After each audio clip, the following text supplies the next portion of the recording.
নারায়ণগঞ্জের ৭ খুনের বিচারের রায় কার্যকরের দাবিতে আদালত চত্বরে মানববন্ধন করেছেন নিহতের স্বজন ও আইনজীবীরা। সকালে আইনজীবী সমিতির সামনে এ কর্মসূচি পালিত হয়। বান্ডেল থাকলে প্রতি সেনমানিতে টাকা বাঁচবে। বিকাশ সেনমানি বান্ডেল কিনে জিতুন প্রতি লেনদেনে।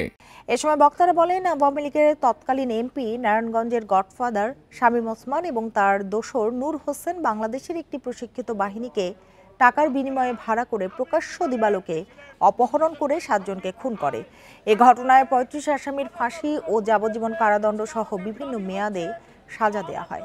বর্তমানে মামলাটি আপিল বিভাগে শুনানির অপেক্ষায় রয়েছে। কর্মসূচি থেকে 15 দিনের মধ্যে শুনানির ব্যবস্থা করে রায় কার্যকরের দাবি জানানো হয়।